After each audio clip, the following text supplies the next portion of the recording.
Hope आपको मेरी आवाज़ क्लियरली सुनाई दे रही होगी और स्क्रीन भी दिखाई दे रही होगी। प्लीज़ मुझे कंफर्मेशन दीजिए। लास्ट लेक्चर जो था हमारा वो टेक्निकल डिस्टर्बेंस की वजह से मुझे रोकना पड़ा था बीच में। ठीक है, यस, थैंक यू विवेक, राकेश, रहमतुल्ला जी। बीच में ऐसे कोई भी डिस्टर्बेंस आए कि माइक ये हो रहा है टेक्निकल, तो प्लीज़ इन्फॉर्म मी। ठीक है, आपका माइक अनम्यूट करके मुझे बताइए। राइट। लास्ट वीक में हमने देखा था कि हमारा जो सब्जेक्ट है प्रोसेस सेफ्टी मैनेजमेंट, उसका लास्ट यूनिट चल रहा था pressure system hazards and controls. ठीक है, तो उसमें जो भी हमने देखा था एमसीक्यू, उसके आगे हम कंटिन्यू आज के लेक्चर में करने वाले हैं। उसमें रिसेंटली लास्ट लेक्चर में मैंने बताया था आपको कि कैथोडिक प्रोटेक्शन क्या रहता है। ठीक है, आज मैं वो टॉपिक भी रिपीट करूंगा और उसके आगे जो भी क्वेश्चंस आंसर्स हैं उसको भी मैं डिस्कस करूंगा। उससे पहले मुझे आपको कुछ क्लेरिफिकेशंस भी देना है। अभी आपके एग्जाम्स जो आ रहे हैं, ठीक है, आपको टाइम टेबल ये सब सारी चीजें इंफॉर्मेशन वहां पर मिल गई होगी। अब क्या लेक्चर लास्ट है क्या आज का, कल का लास्ट है क्या? नहीं, ये लेक्चर कंटिन्यू रहने वाला है। आपका एग्जाम के वीक में भी आपको लेक्चर अटेंड करना है, तो ये सैटरडे संडे, हर सैटरडे संडे आपको लेक्चर रहने ही वाला है नेक्स्ट। तो जब तक मैं ना कहूँ, मेरी तरफ से कोई भी आपको इंटीमेशन नहीं आता या फिर कोई ऑफिशियल व्हाट्सएप पर इंफॉर्मेशन नहीं दी जाती, तब तक ये लेक्चर कंटिन्यू रहेंगे। तो ये ध्यान में रखना, क्योंकि एक दो स्टूडेंट्स मुझे पूछ रहे थे कि सर क्या लेक्चर आगे नहीं होने वाला है क्योंकि सिलेबस खत्म हो गया? नहीं, हम रिपीट करेंगे। हम और भी चीज़ें डिस्कस करेंगे एग्जाम पॉइंट ऑफ व्यू के हिसाब से। ठीक है, व्हाट्स इंपॉर्टेंट, कौन से टॉपिक आने वाले हैं, कौन से सेक्शंस हमें ये करने हैं, तो उस पर भी हम थोड़ा बहुत डिस्कस करेंगे। तो जो कि आपके लिए भी एक बेनिफिट रहेगा और एक रिमाइंडर भी रहेगा एक। ओके, अब आते हैं टॉपिक के ऊपर वापस। What is cathodic protection? जैसे मैंने कहा कि अ, मान लो कि कोई अंडरग्राउंड पाइपलाइन है। अंडरग्राउंड मतलब कि जमीन के नीचे, ठीक है, ग्राउंड के अंदर जो एक पाइपलाइन जो आपके इमेज के सामने दिख रहा है, और ये मेटल का है। अब यहाँ पर मेटल के साथ दिक्कत यह है कि ये क्या होता है, over the period of time जैसे ही ये ऑक्सीजन के कांटेक्ट में आता है, एयर के कांटेक्ट में आता है, या फिर वाटर के कांटेक्ट में आता है, तो उसमें जंग लगना स्टार्ट हो जाता है। राइट। तो जंग से प्रोटेक्शन करने के लिए किसका? इस पाइपलाइन का। ठीक है, हमें कुछ प्रोटेक्टिंग सिस्टम चाहिए। अब इसमें बहुत सारे मेथड है, लेकिन जो सबसे ज्यादा इफेक्टिव जो लगता है वो है कैथोडिक प्रोटेक्शन। अब उसके बारे में मैं आगे डिस्कस करूंगा, लेकिन प्रॉब्लम क्या है वो समझ लीजिए कि भाई ये अंडरग्राउंड पाइपलाइन है तो ये जंग जाता है। अब इसमें जंग लगता है, रस्ट लगता है, तो फिर प्रॉब्लम क्या है? कोरोजन होने के लिए होने के बाद प्रॉब्लम क्या होता है? मैं आप सभी से रिक्वेस्ट करूंगा, प्लीज आप आपका माइक म्यूट ही रखिए ड्यूरिंग लेक्चर। अगर कुछ ये है तो आप मुझे क्वेश्चन पूछ सकते हो। ओके, ताकि दूसरे लोगों को डिस्टर्ब ना हो। अब प्रॉब्लम क्या है? कोई भी मेटल पीस अगर कोरोड हो जाता है, जंग लग जाती है, तो उसकी थिकनेस कम हो जाती है। राइट। तो थिकनेस कम हो जाने की वजह से वो मेटल वीक हो जाता है। और अगर ऐसे पाइपलाइन में से जो कि जिसमें जंग लगा है, हाई प्रेशर से कोई गैस या फिर कोई फ्लेमेबल लिक्विड अगर पास हो रहा है, तो प्रॉब्लम क्या होगा? लीकेज हो जाएगा। लीकेज होने के बाद फिर वहां पर एक्सीडेंट्स भी हो सकता है। दूसरा सिंपल केस ले लेते हैं, ये पाइपलाइन वाटर का है। अगर वाटर का पाइपलाइन में अगर ऐसा जंग वगैरह लगता है, तो लीकेज हो जाएगा और हमें जो चाहिए उस प्रेशर से सप्लाई नहीं मिलेगा, तो फिर वापस अगेन दिक्कत हो सकती है। तो इसीलिए हमें क्या करना है कि इसको कैथोडिक प्रोटेक्शन देना है।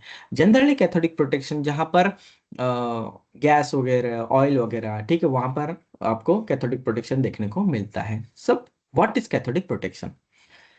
अब मैं आपको एक ऑप्शन दूं कि मेरे पास ये पाइपलाइन है, ठीक है, इसको जंग लग सकता है, ठीक है, तो ये एक प्रॉब्लम है। लेकिन मैं आपको एक ऑप्शन देता हूं कि इसके अलावा अगर कोई दूसरे मेटल पीस को जंग लग जाए और मैं इस पाइपलाइन को बचा पाऊं, ठीक है, तो क्या ये एक्सेप्टेबल रहेगा? तो यस, कोई भी कंपनी कहेगी कि हाँ, हमारी पाइपलाइन बचनी चाहिए, इसमें जंग नहीं लगना चाहिए, भले उसके बजाय दूसरा कोई भी मेटल उसको हम सेक्रीफाइस कर सकते हैं। भाई उसको जंग लगेगा, चलेगा मुझे। ठीक है, तो कंपनी वाले बोलेंगे तो किस तरीके से ये सॉल्यूशंस काम करेगा? तो हम कहेंगे कि भाई हम आपका पाइपलाइन प्रोटेक्ट कर देंगे, लेकिन उसके जगह पर किसी दूसरे मेटल को जंग लगेगा। तो लगा ठीक है, ऐसे चाहिए वो मेटल ले लीजिए। तो इन दोनों पीसेस को यहां पर आप इमेज में देख रहे हो कि ये दूसरा जो सैक्रिफाइसियल जो मेटल है, ठीक है, और ये पाइपलाइन को हम क्या करेंगे, रेक्टिफायर के थ्रू कनेक्ट कर देंगे। यहाँ पर रेक्टिफायर दिख रहा है आपको, तो रेक्टिफायर क्या करेगा भाई, इसका जो भी आयंस वगैरह लूज होगा उसकी भरपाई जो होगी, ठीक है, तो वो सेक्रीफाइजर मेटल से कर देंगे। That's it. इसका मतलब ये है कि इसमें जो भी जंग लगेगा ऐसा समझ लीजिए कि वो ट्रांसफर इसमें हो जाएगा और ये आपका पाइपलाइन प्रोटेक्ट होगा। इस मेथड को हम कैथोडिक प्रोटेक्शन मेथड कहते हैं। अब कैथोडिक वर्ड कहाँ से आया देखिए, तो पाइपलाइन को या जिस भी मेटल की पीस को आपको प्रोटेक्ट करना है, सिर्फ पाइपलाइन ही नहीं रहता है, बहुत सारे इक्विपमेंट्स रहते हैं जिनको हमें प्रोटेक्ट करना पड़ता है, तो उसको हम कैथोड कह देते हैं। और जिस मेटल को हमें सैक्रिफाइस करना है, मतलब उसको जंग लगेगा तो चलेगा, उसे हम एनोड कहते हैं। That's it. तो इसलिए इसे कैथोडिक प्रोटेक्शन इस तरीके का नाम दिया है और ये रेक्टिफायर रहता है। अब रेक्टिफायर क्या करते हैं देखिए, rectifier drives the corrosion current, corrosion जो करंट रहता है अवे फ्रॉम द पाइपलाइन, मतलब इससे दूर ले जाएगा टू अ सैक्रिफाइजल मेटल, तो यहां से यहां पर पूरा ट्रांसफर हो जाएगा, which corrodes the sacrificial metal instead of pipeline, मतलब जंग उसमें ट्रांसफर की जाएगी। That's it. अभी आई होप आपको ये आइडिया क्लियर हो गया होगा कि what is cathodic protection. Nafis जी, कोई क्वेश्चन है? सर ये कितने डिस्टेंस पे ये जो लगाना होगा सर, कैथोडिक जो रॉड है ना? आपका पाइपलाइन का लेंथ उस पर डिपेंड रहता है, ठीक है। उसके बाद आपके मेटल का साइज जो रहता है, मेटल पीस का साइज उस पर डिपेंड रहता है। डिस्टेंस ये वेरी करेगा हर एक केस में, अलग अलग जैसे भी रहता है, मतलब समुद्र के नीचे भी रहता है और आप कह सकते हो कि अंडरग्राउंड में भी प्रोटेक्शन आपको देना पड़ता है, ठीक है। तो डिपेंड रहता है कि कितना बड़ा पाइप का साइज है, क्योंकि स्मॉल डायमीटर रहेगा तो आपको डिस्टेंस बहुत बड़े किलोमीटर्स पर देना पड़ेगा, मीटर्स पर देना पड़ेगा, ठीक है। लेकिन पाइप का साइज अगर बड़ा है, ठीक है, तो फिर आपको कम डिस्टेंस पर ये देना पड़ेगा। सेकंड चीज ये भी रहती है कि आपने कितने एनोड्स वहां पर इंस्टॉल किए, ठीक है, तो उस हिसाब से उसका कैलकुलेशन करके वो डिस्टेंस फिक्स किया जाता है, क्योंकि इसमें मेंटेनेंस वगैरह भी रहता है, जनरली इंस्पेक्शन रहता है रेगुलरली, तो उसका भी ख्याल रख के इसका डिस्टेंस ये सब मेजर किया जाता है, but there is no any fix criteria, ठीक है, आप समझ रहे हो। तो हर एक केस में आपको अलग अलग डिस्टेंस वहां पर देखने को मिलता है। और ये रेक्टिफायर को ग्राउंड से ऊपर में शो किया जाता है क्या, यहाँ पर रेक्टिफायर लगा हुआ है, या मतलब कुछ आइडेंटिफिकेशन के लिए sir? Yes yes, rectifier unit का आइडेंटिफिकेशन रहता है और वो आपके लेआउट में भी आपको देखने को मिलता है। मैं आपको बताऊं, अगर आपको ये कैथोडिक प्रोटेक्शन स्टडी करना है ना, तो ऐसी कंपनी से ऑयल एंड नेचुरल गैस हो गया, अभी तो नेचुरल गैस का जो पाइपलाइन वगैरह जा रहा है, तो उसके केस में आपको ये ज्यादातर देखने को मिलता है। क्या कोई है क्या आपके इसमें रिफाइनरी वगैरह इंडस्ट्रीज में, या फिर जहां पर कैथोडिक प्रोटेक्शन लगा है, या फिर आप रेगुलरली रेक्टिफायर का इंस्पेक्शन वगैरह करते हो, तो प्लीज बताइए मुझे। और बहुत सारे रेक्टिफायर अगर आप देखोगे तो हाईवेज के बाजू में भी देखने को मिलते हैं, लेकिन हमें पता नहीं चलता है इट इज रेक्टिफायर कि ये रेक्टिफायर है, ठीक है। अगर कोई होगा तो प्लीज आपका एक्सपीरियंस इसके साथ शेयर कीजिए क्लास के साथ। तब तक बढ़ते हैं नेक्स्ट क्वेश्चन की तरफ। What is the purpose of relief valves in pressure system? कोई भी प्रेशर सिस्टम होगा। अब प्रेशर सिस्टम मैंने बताया था कि आपको जैसे कि कनेक्टिंग पाइप्स हो गया, फिर जो भी प्रेशर जनरेट करने वाले इक्विपमेंट्स हैं, ठीक है, ये सब मिला के, गेज वगैरह सब मिला के प्रेशर सिस्टम बनता है, राइट। अब प्रेशर सिस्टम में रिलीफ वॉल्व का क्या पर्पज है? रिलीफ वॉल्व का पर्पज यह है कि जो भी एक्सेस प्रेशर डेवलप होगा उसको रिलीव करके मेंटेन कर देने का। अब मैं आपको एक सिंपल एग्जांपल देता हूँ, अपना प्रेशर कुकर भी है ना, तो वो भी एक प्रेशर सिस्टम ही है, एक टाइप का। प्रेशर कुकर क्या करता है, जैसे ही उसमें प्रेशर बढ़ेगा, ज्यादा प्रेशर बढ़ेगा, तो उसका रिलीफ वॉल जो रहता है जिसे हम सीटी कहते हैं, राइट, तो वो क्या हो गया, उसका रिलीफ वॉल हो गया। तो रिलीफ वॉल क्या होता है, वो ऊपर उठता है, राइट, और उसमें से जो भी एक्सेस स्टीम है, जो भाप है, तो उसको वो क्या कर देगा, बाहर निकाल देगा और वापस वो अपनी जगह पर बैठ जाएगा, right. Exact same operation relief wall करता है आपका, तो ये पर्पज है इसका, राइट। उसके बाद what does the steam explosion release that can cause damage, ठीक है। अब स्टीम एक्सप्लोजन जब रिलीज होता है, ठीक है, तो डैमेज होता है, तो उसमें एग्जैक्टली exactly क्या डैमेज होता है, तो उसका काइनेटिक एनर्जी जो है, ठीक है, वो वहां पर डैमेज ये करती है। उसके बाद which non destructive testing method is commonly use for detecting surface crack in pressure vessel. तो प्रेशर वेसल में जनरली जो सरफेस पर जो क्रैक डेवलप होते हैं, ठीक है, तो कौन सा कॉमन सिस्टम यहाँ पर इस्तेमाल किया जाता है? नंबर वन, एक तो डाई पेनिट्रेंट टेस्ट है, ठीक है, तो वो ज्यादातर इस्तेमाल किया जाता है दोस्तों। दूसरा जो है वो है magnetic particle testing. Magnetic particle testing में क्या होता है कि जहां जहां पर क्रैक रहेंगे वहां पर जो मैग्नेट की बारीक छोटे छोटे जो अपने ये पार्टिकल्स रहते हैं मेटल के, वो वहां पर इकट्ठा हो जाते हैं। तब इजीली आप आइडेंटिफाई कर पाते हो कि कहाँ पर क्रैक डेवलप है, कितने साइज का है। तो ये मैग्नेटिक पार्टिकल डिटेक्शन सिस्टम है। जनरली डाई पेनिट्रेंट टेस्ट का ज्यादातर इस्तेमाल किया जाता है, और उसके बाद है मैग्नेटिक पार्टिकल। लेकिन यहाँ पर डाई पेनिट्रेंट नहीं है, इसलिए मैग्नेटिक पार्टिकल बेस्ट ऑप्शन रहेगा। और यहाँ पर डाई पेनिट्रेंट रहता है, तो फिर it is the most common use dye penetrant test. Next है, what is the purpose of hydrostatic test on a pressure vessel. अब प्रेशर वेसल कोई भी हो सकता है, तो उसमें हाइड्रोस्टैटिक टेस्ट करने का क्या पर्पस है? अब सबसे पहले समझते हैं कि हाइड्रोस्टैटिक टेस्ट क्या है। हाइड्रोस्टैटिक टेस्ट का मतलब होता है कोई भी वाटर जनरली, ठीक है, तो वाटर उस प्रेशर वेसल में भर के, ठीक है, एक डिजायर्ड प्रेशर पर हमें उसे क्या करना है, कुछ मिनट के लिए, या फिर जो भी टाइम फ्रेम इंडिया स्टैंडर्ड देता है या फिर बॉयलर स्टैंडर्ड देते हैं, हमें उस प्रेशर को मेंटेन करना है कि क्या जो भी प्रेशर वेसल है उतना वो प्रेशर झेल सकेगा क्या, कितने इसके लिए। तो इससे क्या हमें फाइंड आउट होता है कि उसका स्ट्रेंथ पता चलता है उस प्रेशर वेसल का, ठीक है। तो ये पर्पज रहता है। अगर मान लो कि हाइड्रोस्टेटिक प्रेशर टेस्ट के वक्त अगर वहां से लीकेज वगैरह हो जाता है, ठीक है, तो समझ लेना कि ये फेल हो चुका है प्रेशर वेसल, अभी इसको स्क्रैप करना पड़ता है। मैं आपको एग्जांपल दूं।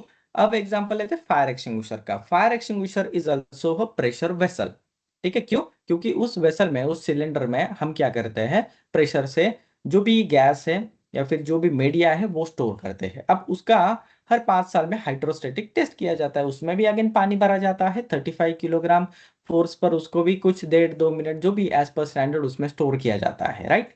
अब चेक किया जाता है क्या ये लीकेज वगैरह होता है क्या। तो फायर एक्सटिंग्विशर के सिलेंडर का हम स्ट्रेंथ और इंटीग्रिटी यहाँ पर चेक करते हैं। अब वो लीकेज हुआ तो वहां पर वो हाइड्रोस्टेटिक टेस्ट फेल कर चुका है, तो उस सिलेंडर को हम स्क्रैप कर देते हैं। जी, जिसमें से लीकेज वगैरह नहीं है उसको पास करके अगेन हम यूज में लाते हैं उसका। तो हाइड्रोस्टेटिक टेस्ट का ये पर्पज रहता है। अब और एक एग्जांपल देता हूं आपको। अब आपके ऑटोमोटिव का एग्जांपल लेते हैं। सीएनजी का जो या फिर एलपीजी गैस का जो सिलेंडर रहता है उसका भी हाइड्रोस्टेटिक टेस्ट करना पड़ता है हर 3 साल में। तो अगेन उसमें भी सेम यहाँ पर अप्लाई रहता है, उसका वेसल का स्ट्रेंथ चेक किया जाता है, ठीक। नेक्स्ट है, what is the frequency of hydro test for air receiver for compressor. अब कंप्रेसर इसमें एयर रिसीवर यूनिट जो है, तो उसका हाइड्रो टेस्ट कितने साल में करना चाहिए? एसएमपीबी रूल्स के हिसाब से जनरली 5 इयर्स का इसका फ्रीक्वेंसी रहता है। अब हर एक वेसल पर ये हाइड्रोस्टेटिक कब किया है, उसका ड्यू कब है, ये भी मार्क करना मैंडेटरी है, ठीक है, तो ये भी याद रखना आप। तो प्रेशर वेसल कोई भी हो सकता है, एयर रिसीवर यूनिट भी हो सकता है कंप्रेसर का, तो उसमें भी आपको ये करना है 5 इयर्स में। अब ये कौन करेगा? तो ये कंपिटेंट पर्सन करेगा, ठीक है। और कंपिटेंट पर्सन जो भी उसका फॉर्म नंबर है वो उस हिसाब से आपको सबमिट कर देगा। What does the radiographic testing primarily detect. Radiographic जो टेस्टिंग रहता है उसमें क्या किया जाता है, अब ये पूरा एक यूनिट रहता है, इसमें आपको मॉनिटर वगैरह और बाकी सारी चीजें भी वहां पर देखने को मिलता है। रेडियोग्राफिक टेस्टिंग में क्या रहता है कि जो भी डिफेक्ट है, जैसे कि क्रैक्स हो गया, जहाँ पर थिकनेस कम हुआ है, ठीक है, ये सब आपको वो उसका रिजल्ट वगैरह रेडियोग्राफिक में दिखाया जाता है। जनरली रेडियोग्राफिक में रेडिएशन बाहर निकलता है, तो उस वजह से उस जगह को हम क्या करते हैं, शील्डिंग वगैरह करने के बाद ही उसका रेडियोग्राफिक टेस्ट करता है, ठीक है। और जनरली इसमें से जो गैमा वगैरह रेज रहते हैं, एक्सरेज वगैरह रहते हैं, वो पास ऑन किया जाता है और चेक किया जाता है हर जगह पर। अगर आप फोटो देख सकते हो तो यहाँ पर एक सिंबल भी है कि रेडिएशन हजार्ड्स का। फिर यहाँ पर डिटेक्शन मीटर्स भी हैं, और इसका आप देख सकते हो कि ये इसके जो हाथ में जो पीस है वो हम क्या करते हैं, पूरे पाइप पर उसके सरफेस पर रोटेट करते हैं, और उस हिसाब से वहां पर वो अगर फ्लक्चुएशन ज्यादा दिखाएगा तो हम आइडेंटिफाई कर सकते हैं कि यहाँ पर डिफेक्ट्स है। किसके इंडस्ट्री में कभी सरफेस का यहाँ पर डिटेक्शन हुआ है? क्योंकि इसमें जनरली परमिट्स वगैरह इन्वॉल्व रहता है टेस्टिंग करने से पहले। ठीक है, रेडियोग्राफिक टेस्टिंग किसी के इंडस्ट्री में हुआ है तो प्लीज आप आपका एक्सपीरियंस शेयर कर सकते हो।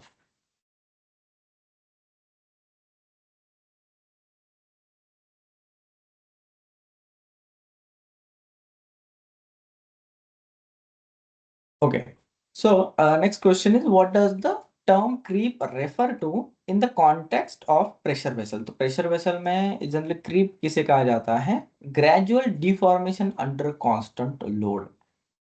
प्रेशर वेसल का जो शेप है, ठीक है, तो कंटिन्यूसली कांस्टेंट लोड होने की वजह से, कांस्टेंट प्रेशर होने की वजह से थोड़ा सा उसका शेप में चेंज हो सकता है, और होता ही है। अब वो आपको विजुअली दिखे ना दिखे, लेकिन जब आप मेजरमेंट्स लेते हो तब शायद वो नजर आ जाए, तो उसे हम ग्रेजुअल डिफॉर्मेशन कहते हैं। और ग्रेजुअल डिफॉर्मेशन का ये जो टर्म है, क्योंकि कांस्टेंट लोड होने की वजह से कुछ महीने कुछ सालों के बाद उसका शेप थोड़ा सा डिफॉर्म होता है, तो उसे हम क्रीप कहते हैं।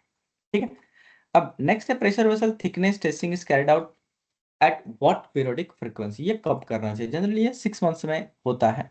ठीक है, थिकनेस टेस्टिंग की कम हुआ है, जनरली कम ही होता है, तो चेक करना चाहिए क्या ये टॉलरेंस में है या नहीं है। Okay. Which of the following is protected from corrosion by using impressed current cathodic protection underground pipeline? ठीक है, यहाँ पर आप ऑप्शन देख सकते, bulk chemical storage unit, support structure, reactor vessel. अच्छा, मुझे कोई बताएगा कि जो अबव ग्राउंड पाइपलाइन है, ठीक है, अंडरग्राउंड का तो मैंने कैथोडिक प्रोटेक्शन आपको एक ऑप्शन दे दिया रेक्टिफायर कनेक्ट करके। अब अबव ग्राउंड का आसान रहता है कैथोडिक प्रोटेक्शन, तो उसमें कौन सी मेथड इस्तेमाल की जाती है? जरा मुझे कोई बताएगा, एकदम सिंपल है इसका आंसर, कि जंग ना लगे इसके लिए आप क्या करते हो अबव ग्राउंड स्ट्रक्चर को? पाइप सपोर्ट लगाते हैं सर। सपोर्ट प्राइमर लगाते हैं। कहते हैं ना sir. Correct. Primer yes yes, exactly.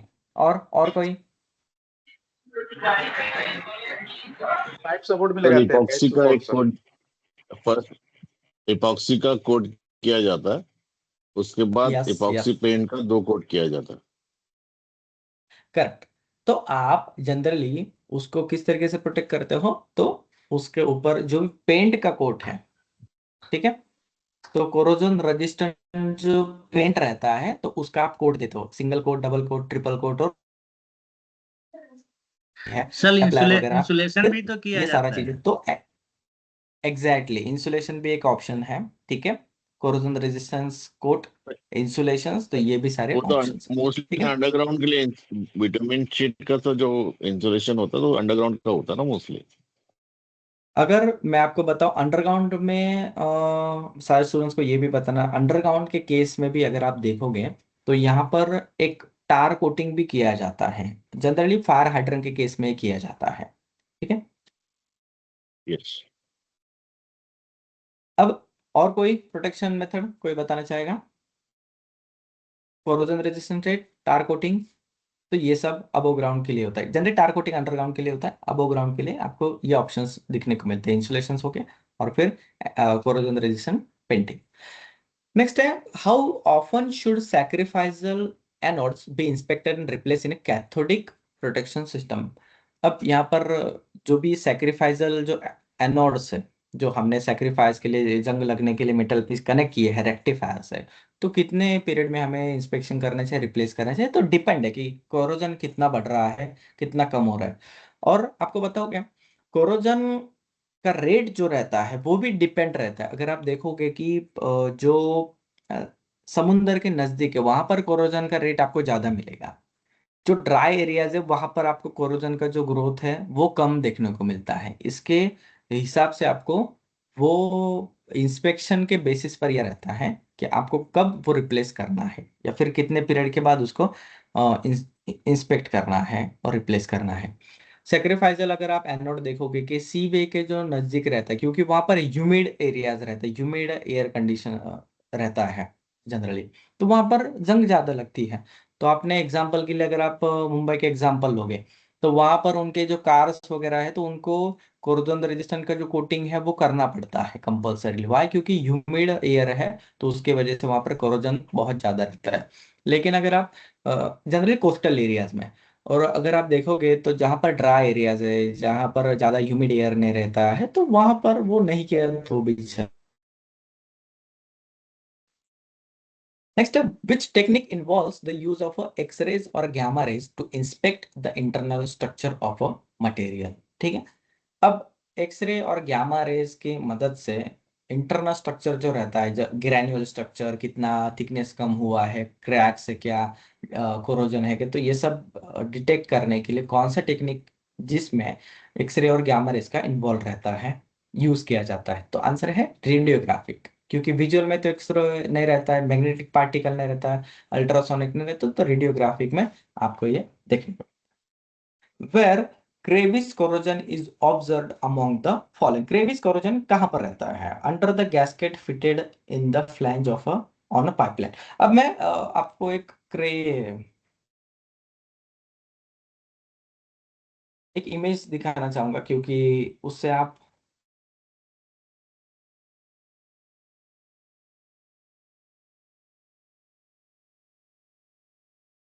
जल्दी अच्छे से समझोगे कि ये किस तरीके का, और इस पर 100% क्वेश्चन आता है। तो ये याद रखना। आपने बोल्ट के नजदीक ऐसा कोरोजन देखा है क्या?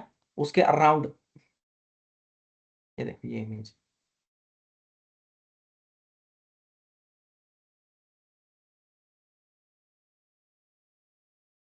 यस। तो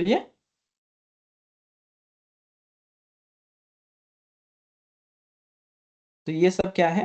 क्रेविस कोरोजन के एग्जाम्पल है, याद रखना। ठीक है, तो नट बोल्ट के बीच में रहता है, और बाकी के टाइप के भी इमेज दिखाऊंगा मैं आपको।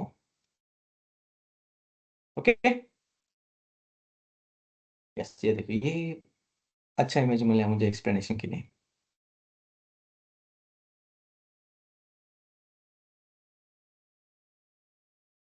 ये देख लीजिए यहाँ पर, ये जहां पर ये जो नट सीटेड रहता है, यहाँ पर आपको क्रेविस कोरोजन डेवलप होते हैं, यहाँ पर भी हो सकता है। ठीक है, तो ये होता है क्रेविस कोरोजन। ठीक है, under the gasket fitted in the flange of the pipeline, gasket के नीचे ये हो सकता है। What is a water hammer in the context of a steam system? Pressure fluctuation due to sudden flow changes. Water hammer किसे कहते हैं pressure system में? मैं आपको वाटर हैमर के बारे में थोड़ा सा बताना चाहूंगा। एग्जाम्पल, किसी पाइपलाइन में से हाई प्रेशर से वाटर का सप्लाई हो रहा है, राइट, और उस पाइपलाइन के ऊपर अभी आइसोलेशन वॉल बिठाया है, राइट। अब आप क्या करते हो? सडनली उस वॉल को सडनली क्विकली बंद कर देते हो। धीमे से नहीं, ग्रेजुअली नहीं, आप सडनली बंद कर देते हो। तो क्या होगा? उस वॉल का जो पार्ट है, ठीक है, उस पर पानी आके हाई प्रेशर से फ्लो हो रहा था, अब उस पर आके टकराएगा। अभी आप समझ रहे हो? तो टकराने की वजह से, ठीक है, जो हैमरिंग इफेक्ट तैयार हो रहा है, ठीक है, उससे वाटर हैमर कहते हैं। क्यों? क्योंकि वाटर का वहां पर हैमरिंग इफेक्ट हो रहा है। अब ये हैमरिंग इफेक्ट किस पर हो रहा है? जो वॉल है उस पर। अब वॉल किस पर फिटेड है? पाइपलाइन के ऊपर। तो पाइपलाइन को भी वो जर्क, वो हैमरिंग इफेक्ट ट्रांसफर होगा। तो इसलिए ये कहा जाता है वाटर हैमर अवॉइड करने के लिए आप जब भी वॉल ओपन करो या तो क्लोज करो, तो उसे ग्रेजुअली करना चाहिए। ठीक है, सडनली करोगे तो क्या होगा? वहां पर पाइपलाइन में और वॉल में जर्क क्रिएट होता है due to the water hammering effect. आप अगर किसी भी डोमेस्टिक पाइपलाइन का एग्जांपल लेते हैं इसको समझने के लिए। अगर आपने टैप जो है, नल जो है हमारा, ठीक है, और उसका पाइपलाइन आपको एग्जांपल प्लास्टिक का, पीवीसी का पाइपलाइन आपको दिख रहा है पाइप, एक एक बार ट्राई करके देखिए कि एक झटके में उस टैप को, उस नल को बंद कीजिए। आप ऐसा महसूस करोगे कि पाइप थोड़ा सा हिला, थोड़ा सा। क्यों हिला?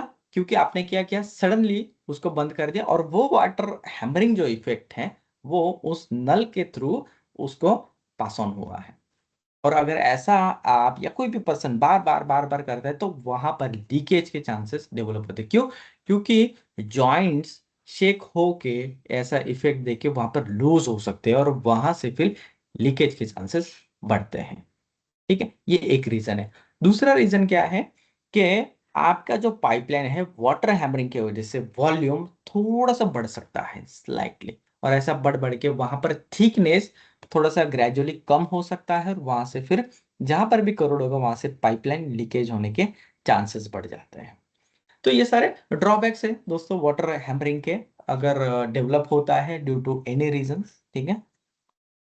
और हाँ, ये बस मैनुअली की वजह से होता है क्या? नहीं, ये ऑटोमेटिक सिस्टम में भी अगर आप स्काडा वगैरह इस्तेमाल करते हो आपके कंट्रोल रूम में, इंस्ट्रूमेंटेशन में, तो भी ये डेवलप होने के चांसेस है। ठीक है। और not only with the water, आप कोई भी हाइड्रोलिक्स लोगे, फ्लड्स लोगे, तो उसके साथ ये हो सकता है, चाहे ऑयल हो या फिर अदर कोई लिक्विड्स हो। ठीक है। Next, which metal is deposited on iron in galvanising process? तो गैल्वेनाइजिंग प्रोसेस में जनरली जिंक का इस्तेमाल किया जाता है। ठीक है। What is the primary principle behind the pressure system, pressure and flood behaviour? Pressure system का ये क्या है कि भाई हमें एक फ्लड है या गैस है या किसी भी एयर, मतलब कोई गैस है या फिर कोई लिक्विड है, उसको पास ऑन करना है कंटिन्यूसली एक जगह से दूसरी जगह पे। दूसरा, एक डिजायर प्रेशर से पास ऑन करना है, जितना चाहिए उतने प्रेशर में पास ऑन करना है, और वहां पर कोई डेंजर भी डेवलप नहीं होना चाहिए। जब चाहे तब हम उसका सप्लाई रोकना चाहिए, जब चाहिए और जितना चाहिए उतना ही हमें वो पास ऑन करना है। तो ये सब प्रेशर सिस्टम का पर्पज है, प्रेशर सिस्टम बिठाने का, बस बाकी कुछ नहीं। नेक्स्ट है, how does desiccant prevent corrosion in enclose places by absorbing moisture? Obviously अगर आपने देखा होगा बहुत सारे केसेस में यहाँ पर आपको सिलिका जेल के बैग्स देखने को मिलता है, तो वो क्या करते हैं, मॉइस्चर को एब्सॉर्ब कर लेते हैं ताकि वहां पर कोरोजन ना हो। ठीक है। What is the primary purpose of a plant inspection, safety and reliability? Plant का पूरी तरीके से अगर आप किसी भी टाइप का इंस्पेक्शन करोगे तो उसका रिलायबिलिटी और सेफ्टी देखने के लिए ही किया जाता है, ना कि वो कितना अच्छा दिख रहा है या फिर एम्प्लॉय का मोटिवेशंस के लिए या फिर इन्वायरमेंटल कंजर्वेशंस के लिए नहीं। तो मेन पर्पस उसका सेफ्टी एंड रिलायबिलिटी ही रहता है। Next, what is the significant of having emergency shutdown procedure for pressure system to minimise risk and injury? Emergency shutdown का प्रोसीजर आपके प्रेशर सिस्टम में होना चाहिए कि अगर कोई भी इमरजेंसी आती है, जैसे कि लीकेज हो गया, सडनली प्रेशर वगैरह बढ़ गया या टेम्परेचर वगैरह बढ़ गया, कोई भी पैरामीटर अपने लिमिट या टॉलरेंस जोन से बाहर जाता है, तो इमरजेंसी शटडाउन वहां पर प्रोसीजर होना चाहिए। क्यों?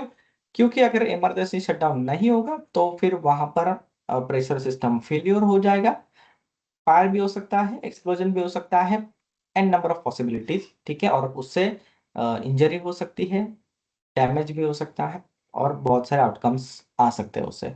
तो उसको मिनिमाइज करने के लिए यहाँ पर इमरजेंसी शटडाउन प्रोसीजर का होना इंपॉर्टेंट, मैंडेटरी भी है। नेक्स्ट है, what is the set pressure for pressure lift fall on a pressure vessel? तो जनरली सेट प्रेशर क्या है, 110% of a design pressure of a vessel. ठीक है। तो प्रेशर वेसल मान लो कि 12 किलोग्राम्स के लिए बना है, तो उसका 110% जो रहता है प्रेशर लिफ्ट वॉल्व उस पर सेट करना चाहिए। ठीक है। और ये डिपेंड है, ओईएम वगैरह आपको बताएगा कि कितने प्रेशर पर सेट करना चाहिए। उसके बाद है, which type of corrosion occurs when to dissimilar metal comes in a contact? मान लो कि दो कोई अलग मेटल है और वो एक दूसरे के कांटेक्ट में आते हैं। ठीक है। और उसके बाद फिर कोरोजन होता है, तो उसे कौन सा कोरोजन कहते हैं? राइट। तो अब हम क्या करेंगे, अलग अलग जो ये है कोरोजन के टाइप है उसको स्टडी कर लेते हैं। ठीक है। मैंने क्रेविस का आपको एग्जांपल दिया था, अभी गैल्वेनिक की बात करते हैं।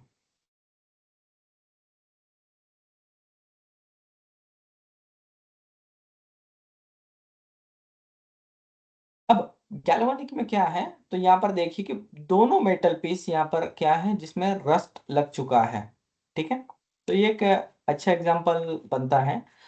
देखने में ये दोनों मेटल एक जैसे दिख रहे हैं, ठीक है, आप डिफरेंस नहीं कर सकते विजुअली जनरली। तो अब यहाँ पर दो दूसरे डिसिमिलर मेटल हैं, एक दूसरे के कांटेक्ट में आ गए, कोई प्रोटेक्शन नहीं था, कोरोजन प्रोटेक्शन, इसकी वजह से उनको जंग लगी है।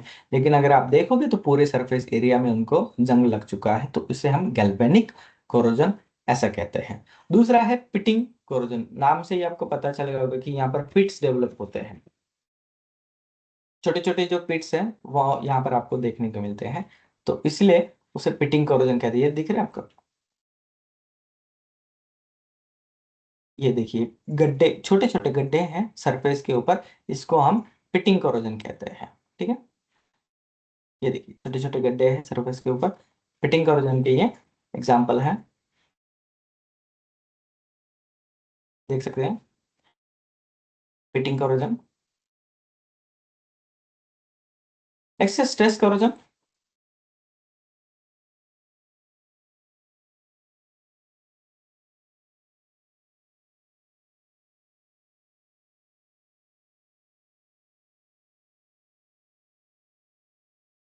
दिख रहा है सरफेस के ऊपर स्ट्रेस कोरोजन, डिफॉर्मेशन रहता है, देखिए स्ट्रेस की वजह से पूरा कोरोजन है, जॉइंट्स। तो इसे हम स्ट्रेस कोरोजन कहते हैं। सरफेस के ऊपर जब ये टेंशन वगैरह डेवलप होता है तब ये देखिए बहुत अच्छे तरीके से बताया है यहाँ पर कि मान लो कि कोई भी मेटल पीस है, उसमें अगर खिंचाव आता है, स्ट्रेस डेवलप होता है, उसके वजह से जो जहां पर क्रैक्स डेवलप होते हैं क्योंकि वहां पर जंग लग चुका है, उससे हम क्या कहते हैं, स्ट्रेस कोरोजन कहते हैं, ठीक है। दिख रहा है आपका सरफेस क्रैक, तो ये स्ट्रेस की वजह से अगर हो रहा है तो वहां पर स्ट्रेस कोरोजन कह सकते हैं। फिर आता है chemical corrosion. Generally corrosion is also chemical process, ठीक है। तो कोरोजन भी एक प्रकार का केमिकल प्रोसेस ही है, ठीक है। तो ऑक्सीडाइजर के कांटेक्ट में आने की वजह से ये होता है। एक मिनट, मुझे जैसे एक इमेज मिला है,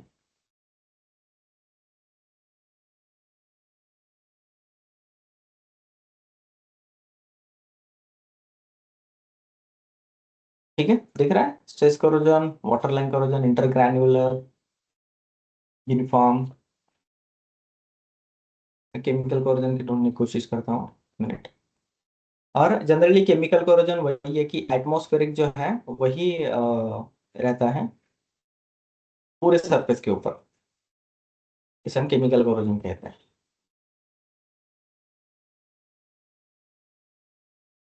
ये देखिए, आई होप आपको आइडिया आ गया होगा। अब नेक्स्ट यहाँ पर गैल्वेनिक कोरोजन की डेफिनेशन भी आप देख सकते हो। Galvanic corrosion is a type of corrosion that occurs when two और more metals with a different electrical potential comes into the contact with each other and are exposed to an electrolyte or the atmosphere। ये atmosphere के contact में आने की वजह से, क्योंकि atmosphere में एयर रहता है, उसमें रहता है ऑक्सीजन, उसके कांटेक्ट में आने की वजह से यहाँ पर कोरोजन होता है। It's also known as bimetallic corrosion और डिसिमिलर मेटल कोरोजन। तो ये बाय मेटेलिक कोरोजन, बाय का मतलब दो, ठीक है, दो मेटल अलग अलग डिफरेंट पोटेंशियल से आते हैं, तो उसमें कोरोजन लगा है। और डिसिमिलर मेटल कोरोजन भी इसे कहा जाता है।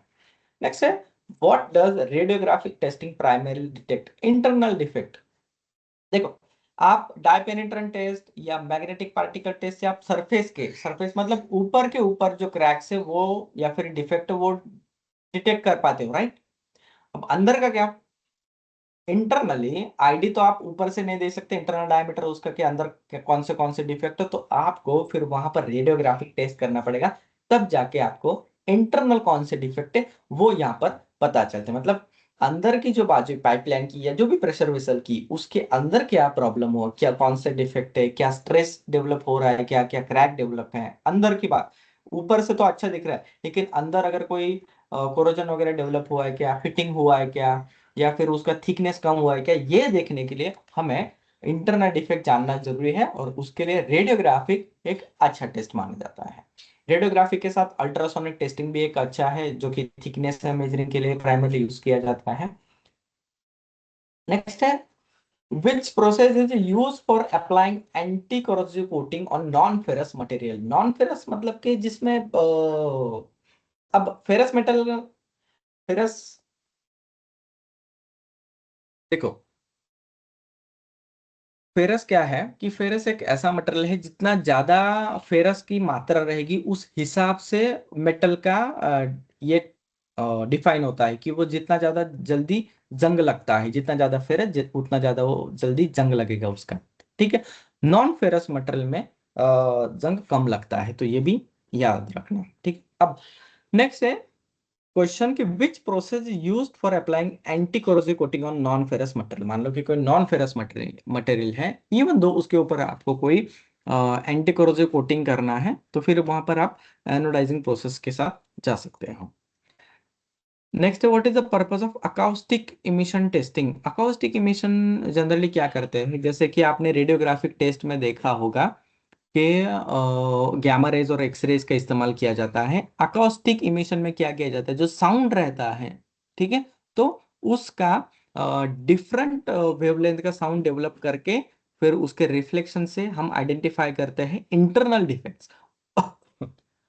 अकॉस्टिक इमिशन सेफ माना जाता है as compare to the radiographic testing. ठीक है, लेकिन इसका कुछ लिमिटेशन है, इसकी वजह से रेडियोग्राफिक टेस्टिंग का ही एडॉप्शन ज्यादातर होता है। ठीक है, लेकिन वो थोड़ा सा डेंजरस माना जाता है क्योंकि रेडिएशन उसमें से इमिट होते हैं। Which type of corrosion is observed on internal defects of boiler operated at high temperature in chemical industry? कोई केमिकल इंडस्ट्री में जनरली बॉयलर हाई टेम्परेचर पर ये किया जाता है।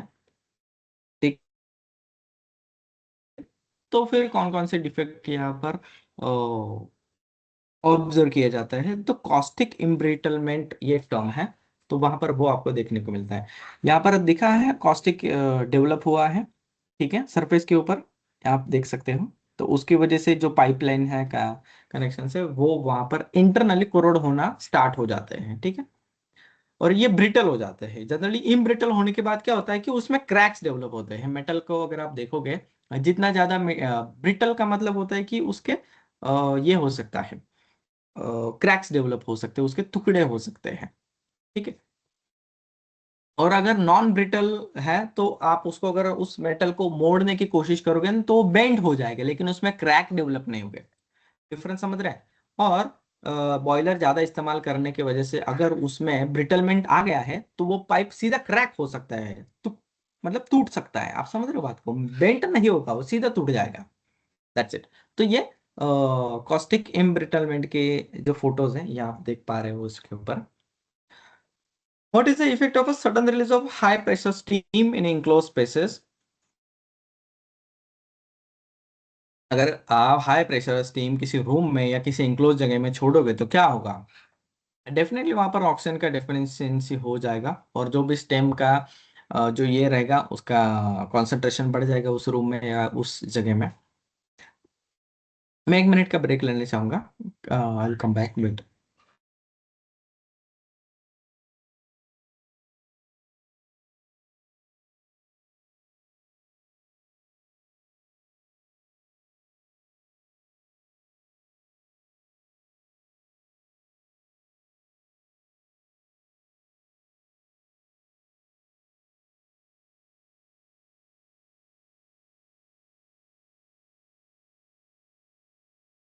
ओके, नाउ अभी बढ़ते हैं नेक्स्ट क्वेश्चन की तरफ। ठीक है, और हाँ, लास्ट तक बने रहना क्योंकि इंपॉर्टेंट इसमें से कौन कौन से टॉपिक पर क्वेश्चंस आते हैं पहले बता रहा हूँ, लास्ट में भी मैं आपको बताऊंगा।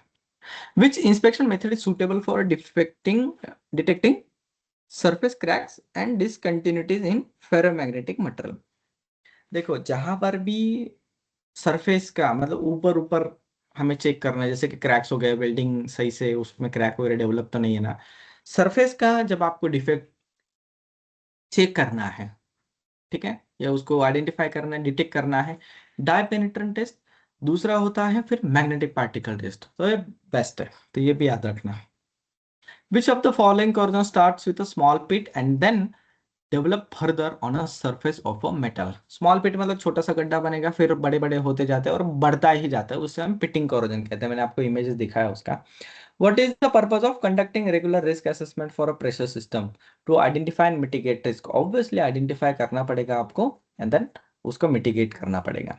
What is the primary cause of corrosion in metals? तो क्या वजह है, क्यों जंग लगता है मेटल में? ऑक्सीजन के साथ रिएक्शन होने की वजह से, ऑक्सीजन के जब उसका सरफेस ऑक्सीजन के कांटेक्ट में आता है या फिर एयर के कांटेक्ट में आता है, तब क्या होता है, वहां पर ऑक्सीडेशन होता है। Oxidation is a chemical process जिसमें इलेक्ट्रॉन्स वगैरह लूज होते हैं। अब वो मैं इतना डीपली नहीं बताऊंगा, वरना आप साइंस का क्लास समझने लगोगे। तो एक सिंपल है, जैसे ही कोई भी मेटल पीस अगर एयर के कांटेक्ट में आता है तो उसमें जंग लगना स्टार्ट हो जाता है। दैट्स इतना समझ लीजिए। अब क्यों लगता है, क्योंकि उसमें ऑक्सीडेशन होता है। अब व्हाट इज ऑक्सीडेशन? ऑक्सीजन एक केमिकल प्रोसेस है ऑक्सीडेशन, जिसमें वो मेटल जो है एयर के साथ कांटेक्ट में आने की वजह से उसके इलेक्ट्रॉन्स लूज करने लगता है।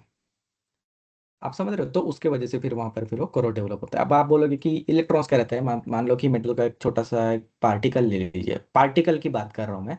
उसके हजारों लाखों अगर आप ये करोगे, डिवाइड करोगे, टुकड़े करोगे, देन उसके अंदर एक एटॉम मिलेगा और उसके एटॉम के सेंटर में एक इलेक्ट्रॉन्स रहता है। ठीक है, तो ऐसा रहता है। और हम सब एटम्स के बने हैं। अगर आप बॉडी का भी देखोगे तो इंटरनली आपको फिर वही मिलेगा, इलेक्ट्रॉन्स वगैरह ही मिलेंगे हमारे स्किन के ऊपर, हमारे बाल में, सब जगह पर। ठीक है, ये हमें साइंस पढ़ाया गया था स्कूल में कि हम सब एटम्स के बने, या फिर हमारे सब में एटम्स है, मिट्टी में भी, एयर में भी, कोई भी चीज ले लीजिए दुनिया में, उसमें एटम्स है।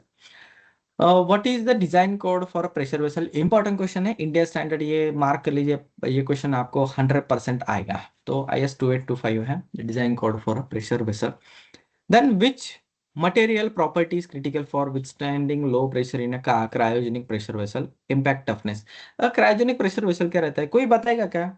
मैं बताने से अच्छा है आप में से कोई है क्रायोजेनिक में काम कर रहा है अभी?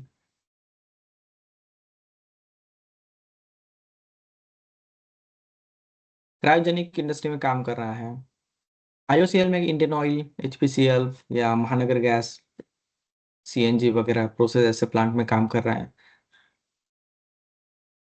देखो क्रायोजेनिक क्या रहता है, क्रायोजेनिक ऐसा एक सिंपल प्रोसेस है कि उसमें गैस को ठंडा और कंप्रेस किया जाता है ताकि वो लिक्विड में कन्वर्ट हो, और इसको हम क्रायोजेनिक कहते हैं। Right, it's that simple. मान लो कि CNG के एग्जांपल लेते हैं। ठीक है, तो कॉम्प्रेस नेचुरल गैस उसका लॉन्ग फॉर्म है, उसमें क्या रहता है, मीथेन रहता है। जहां जहां पर नेचुरल गैस आएगा वहां वहां पर मीथेन है, ऐसा समझ लीजिए आप। तो अब मीथेन गैस है, गैस को हमें क्या करना है, कॉम्प्रेस करना है, मतलब उसको दबाना है, कॉम्प्रेस करना है एक जगह में। तो हमने कॉम्प्रेस कर लिया। अब उसको ठंडा करना पड़ता है। अब आप जितना ज्यादा ठंडा करोगे उतना ज्यादा चांसेस है कि वो लिक्विड में कन्वर्ट हो जाएगा, और आप क्या करोगे, छोटे से वेसल में ज्यादा से ज्यादा गैस समा पाओगे और आप एक जगह से दूसरी जगह पर ट्रांसपोर्ट कर पाओगे, यूज कर पाओगे। आप समझ रहे हो? ठीक है, तो स्टोरिंग का प्रॉब्लम सॉल्व करने के लिए हमें क्रायोजेनिक प्रोसेस अडॉप्ट करनी पड़ती है, जिसमें गैस को हम क्या करते हैं, कंप्रेस और ठंडा करते हैं ताकि वो लिक्विड में कन्वर्ट हो जाए। अब लिक्विड में कन्वर्ट हो गया, अब ये प्रोसेस हो गया। अब इसको ट्रांसफर करने के लिए हमें जो भी इक्विपमेंट चाहिए, वेसल चाहिए, वो भी क्रायोजेनिक होने चाहिए। ठीक है, तो ये रहता है फंडा। तो विच मटेरियल प्रॉपर्टीज क्रिटिकल? तो जब ऐसे क्रायोजेनिक जो वेसल्स रहता है, प्रेशर वेसल, तो उसका मटेरियल एक स्पेशल तरीके से बनाया जाता है और उसमें इम्पैक्ट टफनेस का क्वालिटी है जो प्रॉपर्टी, वो ज्यादातर देखा जाता है। यस पोपट जी बोलिए। सर प्रेशर वेझेल म्हणजे ते प्रेशर टँक वगैरे असतात का सर? पण काय काय प्रेशर वेसल म्हणजे? म्हणजे ते टँक वगैरे असतात का सर, त्या वेझेल हाँ टँक्स हाँ, वगैरे? Tank is a pressure vessel, tank is a pressure vessel. ठीक है, सिंपल है। मैं आपको बात बताऊं, आणि कॅरोजेनिक म्हणजे ते हे आहे का सर, काय केमिकल आहे का, की गॅस आहे? पोपट क्रायोजेनिक काय असतं की ज्या अशा प्रेशर वेसलमध्ये जिथे गॅस थंड करून आणि लिक्विड करून, थंड करून आणि कॉम्प्रेस करून भरला जातो, अशा प्रेशर वेसलला क्रायोजेनिक प्रेशर वेसल म्हणतात। ठीक आहे, जसं की CNG ची जी टाकी असते त्याला प्रेशर, तो क्रायोजेनिक प्रेशर वेसल आहे। ठीक आहे, okay, thank you sir. Yes. LPG ची आहे तर ती पण क्रायोजेनिक आहे। पोपट जी का सवाल ये है कि प्रेशर वेसल किसे कहा जाता है, या फिर सिर्फ टैंक को ही प्रेशर वेसल कहा जाएगा क्या? मैं आपको एग्जांपल देता हूँ। हमारे बलिराम जी, यस, क्या क्वेश्चन है आपका? सर जैसे हम लोगों के पास फ्लेयर का लाइन जाता है सर, प्लेयर का, उसमें ओके। बीच में एक वेसल रखा जाता है, जो मान लिए H2S हमारा जो फ्लेयर में जा रहा है, फिर उसमें भी बीच में पानी से रख करके ये जो उसको वापित करके और ड्रॉपिंग किया जाता है, हम्म। ताकि जो अच्छा वाला H2S है वो रुक जाएगा और जो सफा ओके। रिजेक्ट है वो जाके फ्लेयर में लास्ट में जाएगा। ओके, आप स्क्रबर की बात कर रहे हो? जे यस यस, वो डिफरेंट है। ओके। यस, उसमें प्रेशर नहीं है ना। ठीक है, मैं आपको बताता हूँ व्हाट इज प्रेशर वेसल, और एग्जांपल आप ही मुझे आंसर दीजिएगा प्रेशर वेसल क्या है क्या नहीं है। मेरे घर के ऊपर है ना एक पानी का टांकी है, ठीक है, सिंपल है, पानी का टंकी है, और उसमें मैंने नॉर्मल पानी उसमें भरा हुआ है, राइट, और पूरा टैंक जो है वो भर चुका है। अब उसमें मैंने जो पानी है वो प्रेशर से नहीं भर रहा है, नॉर्मल है। अब क्या हमारे जो डोमेस्टिक वाटर टैंक है, मेरे घर के ऊपर जो पानी की टंकी है, क्या वो प्रेशर वेसल है क्या, ये बताइए मुझे, यस और नो। आप मैसेज भी कर नहीं सकते हो या फिर नहीं नहीं ना। गुड, नहीं है sir. No yes, sir. Good. अब मैं दूसरा आपको एग्जांपल देता हूँ। मेरे किचन में है ना एक रेड कलर का टंकी है, ठीक है, छोटा सा सिलेंडर है। उसमें कंपनी वालों ने ना एलपीजी गैस बहुत प्रेशर से भरा हुआ है, लिक्विड केस में, ठीक है, प्रेशर से भरा हुआ है, और वो मुझे दिया है उन्होंने, रेड कलर का सिलेंडर जिसे मैं गैस सिलेंडर कहता हूँ। उसमें गैस जो है वो प्रेशर से भरा हुआ है, और जो कि लिक्विड फॉर्म में भी है। अब क्या ये प्रेशर वेसल है क्या? वो गैस सिलेंडर को मैं प्रेशर वेसल कह सकता हूँ कि यस और no? Yes sir. Good, it's that simple. सब press. Yes sir. Yes sir, yes अब गैस सिलेंडर को मैं प्रेशर वेसल क्यों कह सकता हूं? क्योंकि उसमें जो भी लिक्विड या फिर गैस भरा हुआ है वो प्रेशराइज सर। करके भरा हुआ है, उसको प्रेशराइज करके भरा गया है, इसके वजह से उसको प्रेशर वेसल। अभी आप आइडेंटिफाई कर सकते हो किसे प्रेशर वेसल कहना है, किसे नहीं कहना है। अब मैं आपको तीसरा एग्जांपल देता हूँ। क्या फायर एक्सटिंग्विशर को हम प्रेशर वेसल कह सकते हैं क्या, यस और no? Yes sir. Yes sir. Yes. Exactly. अब थोड़ा सा टफ क्वेश्चन है।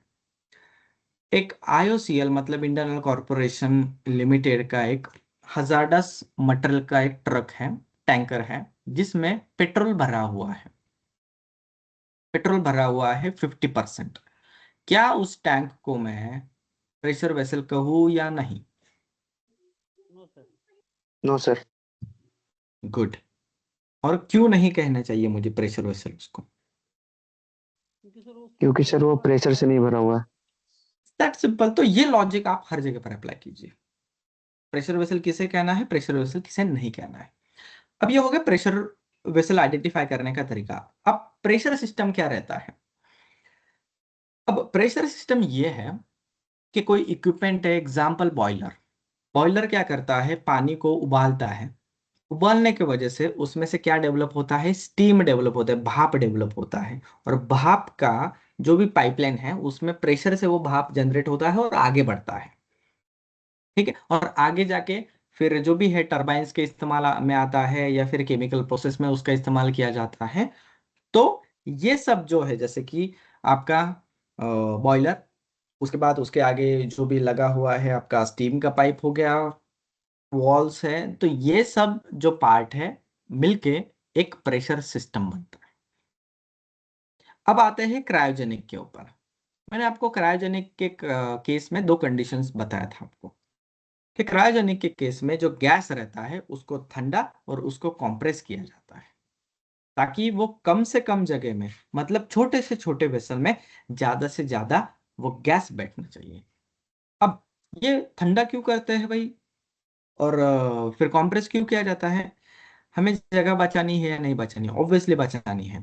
तो कम से कम छोटे से छोटे प्रेशर वेसल में ज्यादा से ज्यादा गैस वहां पर हमें क्या करना है, स्टोर करना है। तो उसके लिए सिंपल सॉल्यूशंस क्या है कि भाई उसको कॉम्प्रेस कीजिए, उसको ठंडा कीजिए, तो वो क्या होगा, छोटे जगह में ज्यादा गैस क्या हो जाएगी, फिर बैठेगी। अगर मैं मेरे कार का एग्जांपल लूँ, तो जिसमें सीएनजी गैस है, तो सीएनजी गैस मुझे पता है कि लिक्विड फॉर्म में आता है, लेकिन वो मीथेन गैस है एक्चुअली, ठीक है। लेकिन मेरे गाड़ी के टैंक में वो लिक्विड फॉर्म में भरा गया है। क्यों? क्योंकि ज्यादा से ज्यादा बैठना चाहिए, उसके लिए उनको क्या करना पड़ा, उसको पहले उसको ठंडा करना पड़ा, कंप्रेस करना पड़ा, फिर वो छोटे जगह में ज्यादा गैस बैठ गया, और फिर उन्होंने मेरे गाड़ी के सिलेंडर में डाल दिया उसको। अब ठंडा करने की वजह से और कंप्रेस करने की वजह से अब ये प्रोसेस क्या हो गया, ये क्रायोजेनिक प्रोसेस हो गया। अब ये प्रोसेस से इन्वॉल्व जो भी इक्विपमेंट है, जो भी प्रेशर सिस्टम है, जो भी वेसल्स है, वो सब क्रायोजेनिक प्रेशर वेसल के ही जाएंगे। आई होप आपको अभी डिफरेंस समझ आ रहा होगा प्रोसेस क्रायोजेनिक का। इज दैट क्लियर, यस और नो? यस अभी समझो। यस। यस। इतना समझ लिया ना आपने, सारा प्रेशर, मतलब सारा मतलब कि एक फाउंडेशन स्टेज आपने क्लियर कर दी कि प्रेशर सिस्टम क्या रहता है, क्रायोजेनिक क्या रहता है। अब फिर आगे बढ़ते हैं।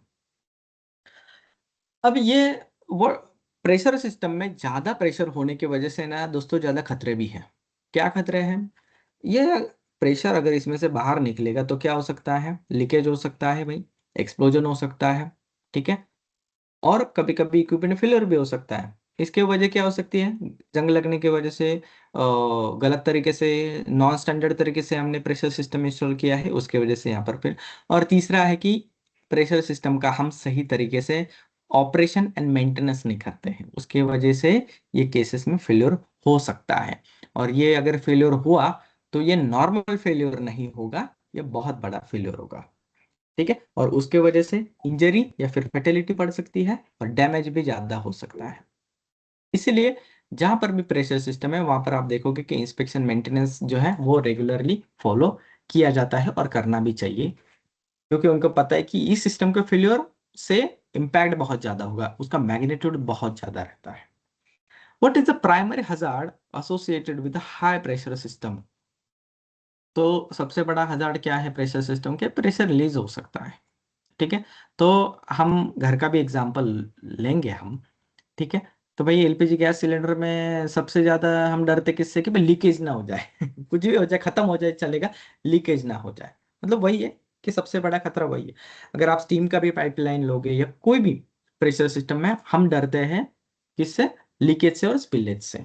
और उसका रीजन क्या है फिर? Corrosion, non maintenance, improper installation, ये सारे रीजंस रहते हैं commonly.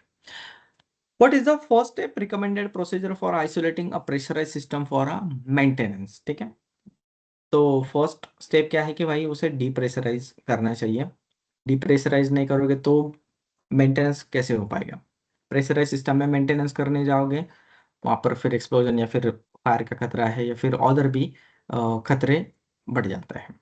Infrared thermography is use for detecting temperature variation. कितना टेम्परेचर है उसको डिटेक्ट करने के लिए हम क्या करते हैं, आईआर जो रेज है इसका इस्तेमाल करते हैं, थर्मोग्राफी टेस्ट किया जाता है, उससे हमें पता चल जाए कितना डिग्री सेल्सियस टेम्परेचर या कितना डिग्री फ़ारेनहाइट टेम्परेचर है उस चीज का। आपने थर्मोग्राफी कोविड के वक्त ये देखा होगा कि हमारा बॉडी टेम्परेचर चेक करने के लिए थर्मोग्राफी करते हैं सब। Which of the following is a property of a liquefied petroleum gas, which means LPG? It is heavier than air at room temperature. अच्छा, वो एयर से ज्यादा हेवी है।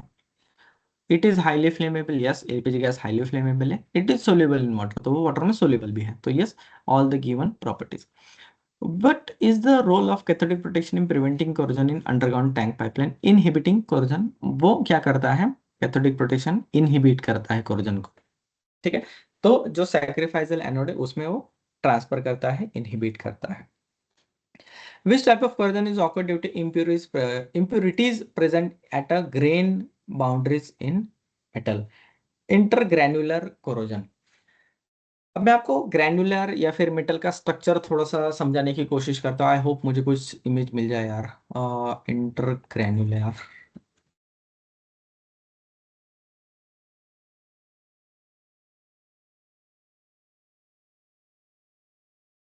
इंटरग्रैन्युलर, क्योंकि इंटरनल स्ट्रक्चर का डिफेक्ट रहता है, तो अब इंटरग्रैनुलर डिफेक्ट।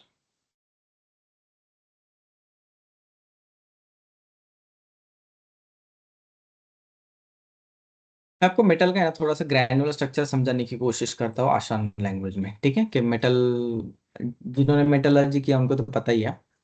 आसान भाषा में, अगर आप कोई भी मेटल का टुकड़ा लोगे, ऊपर से आपको प्लेन दिखेगा, लेकिन आप जब उसको माइक्रोस्कोप के अंदर डालोगे तो उसका इंटरनल स्ट्रक्चर कैसा रहता है पता है ना आपको? इस तरीके का।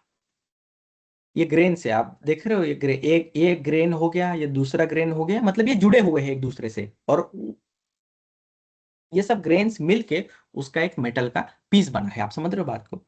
तो ये इसका इंटरनल है। उसको जब आप मेटल पीस को माइक्रोस्कोप के नीचे रखोगे, छोटा से छोटा पीस, और उसको आप जूम करके देखोगे ना, इस तरीके का स्ट्रक्चर आपको देखने को मिलता है। तो उसे हम इंटर ग्रैन्युलर स्ट्रक्चर कहते हैं। आई होप अभी आपको क्लियर हो गया होगा कि मेटल के पीस को अगर आप देखोगे इसके नीचे रख के, तो आपको इस तरीके के ग्रेन्स आपको एक दूसरे से जुड़े हुए मिलेंगे। यही रहता है हर एक मेटल पीस का, राइट?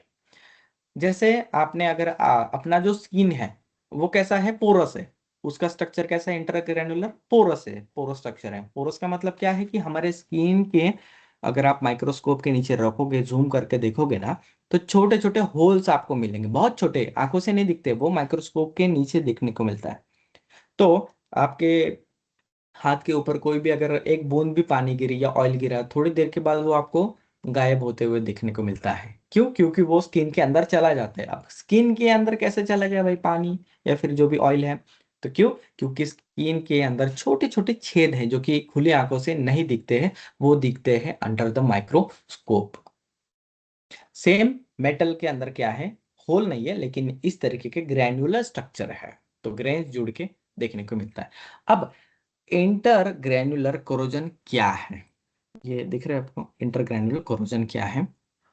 इंटर ग्रैन्युलर कोरोजन का मतलब है, ये जो एक ग्रेन है इसके बाउंड्री में जब आपको जंग देखने को मिलता है माइक्रोस्कोप के अंदर, खुली आंखों से नहीं देख पाओगे, ऊपर के ऊपर आपको पूरा वो लाल रेडिश कलर का मिलेगा, ठीक है? लेकिन जब आप जूम करके देखते हो, ये ग्रैन्युलर स्ट्रक्चर ही इसके बाउंड्रीज में आपको रेड कलर का रेडिश स्ट्रक्चर मिलता है, तब समझ लेना कि ये इंटर ग्रैन्युलर कोरोजन है। क्योंकि impurities present at grain boundary in metal, क्योंकि ये जो ग्रेन बाउंड्री है इसके, इसमें आपको क्या देखने को मिलता है? इम्प्योरिटी हुई है, उसके वजह से उसको जंग लगे। इम्प्योरिटी का मतलब कि ये प्योर मेटल नहीं है, उसमें कुछ इम्प्योरिटीज है, जैसे कि मिट्टी वगैरह अभी भी उसमें प्रेजेंट है। एग्जाम्पल दे रहा हूँ मैं आपको, ठीक है? तो जिन्होंने मेटलर्जी वगैरह पढ़ा है, जो लोग मेटल इंडस्ट्री में क्वालिटी डिपार्टमेंट में काम करते हैं, स्टील प्लांट वगैरह में, तो उनको ये पता है शायद, ठीक है? आई होप मैं आपको इंटरग्रैनुलर स्ट्रक्चर समझा पाया हूँ कि क्या रहता है वो इंटरग्रैनुलर कोरोजन। क्लियर है? यस और नो? Intergranular corrosion, yes. अभी तक जो भी मैंने पढ़ाया है उसमें कुछ डाउट है तो आप मुझे प्लीज पूछिए।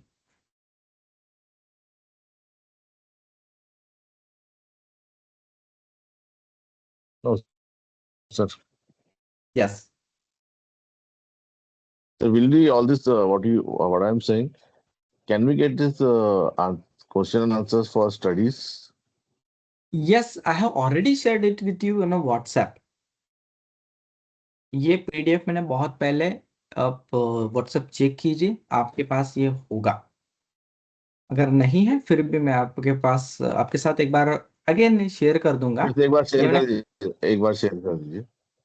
ठीक है, मैं शेयर कर दूंगा, ये आपके पास होगा भी, फिर भी मैं एक एक और बार शेयर कर दूंगा। और हाँ, मेरे आप सभी से ये एक रिक्वेस्ट है कि जो भी पीडीएफ आपको व्हाट्सएप मिल रही है, प्लीज़ आप उन्हें स्टोर करके रखिए, ठीक है? ताकि कभी कभी क्या होता है, बार बार वो डिलीट हो जाता है, ओपन नहीं होता, इसलिए वो आपके फोल्डर बना Yes, के yes, मोबाइल yes, में yes, कहाँ yes. पर भी स्टोर करके रखिए, ताकि आपको फाइनल में वो काम आएगा, याद रखना। Okay? Yes, yes, yes. How sir many असे मेनी किती पीडीएफ आपण शेअर केल्यात? मे बी 9-10 बिल्ड, ठीक है, क्लब करके। मनोज जी ओके 9-10 पीडीएफ मी शेअर केलेला आहे ओव्हर द पिरियड. शिफ्ट माझ्याकडे And ते we are कसं also परत trying to figure something out कि कुछ ड्राइव वगैरह आपके साथ शेयर कर दो ताकि आप सब उस लिंक पर क्लिक करके फिर आपको एक्सेस मिल जाए ये सब पीडीएफ्स का। तो वो भी हम कोशिश कर रहे हैं, डोंट ओके आस्क, ठीक है। हाँ, वो हम ट्राई कर रहे हैं, लेकिन अभी तो वही सिस्टम है कि आपको व्हाट्सएप दिया है, वो आप मेक श्योर कीजिए कि स्टडी कीजिए।